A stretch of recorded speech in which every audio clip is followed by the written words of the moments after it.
NCAA college football, who should get the 12 spot was Pete's question to us, Mark. And he said, look, Miami has lost 2 of the last 3 games, and they've struggled with the University of California. Cal had them on the ropes, Mark. They were beating the crap out of them. Yes, I'm prejudiced. I have an affinity for my Golden Bears, but Cal ended up screwing it up right at the end and lost to Miami. But Vatek, Louisville, all of these firms have taken them to the mat.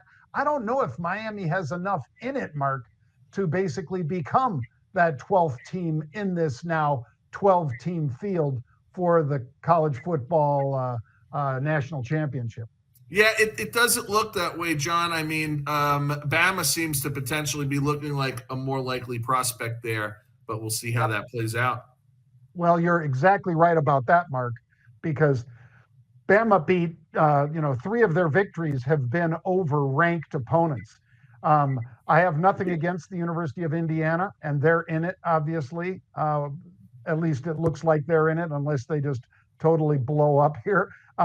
I think that Bama beating some ranked opponents is more impressive than what was a 10-0 start for Indiana that then lost to Ohio State, which a little bit of the bloom is off that rose, the Ohio State rose. So Alabama at 9-3, I think they're going to be in. Miami, I don't know if they can make it in with what they've done in the last few weeks. All right, now Mark, another one.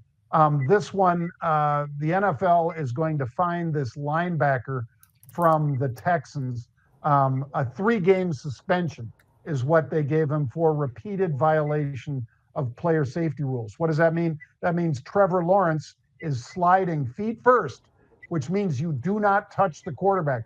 From the moment a quarterback goes feet first, the ball is down right there. You don't need to touch him. He can't just hop up and go off and run. As soon as he slides feet first when he's running with the ball, you cannot touch him. And this player, Al Shazier, basically decided, well, I'm going to give him my forearm and maybe a helmet-to-helmet hit as well.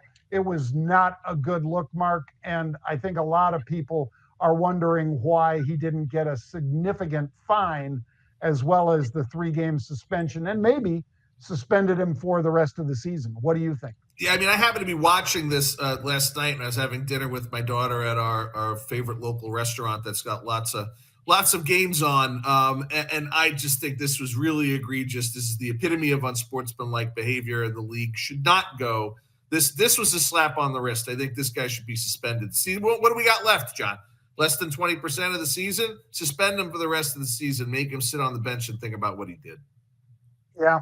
And you're sending a message to the rest of the players, too, because in the old days, there would have been players that would be willing to take a multi-game suspension and or a fine to knock a quarterback out, because they did.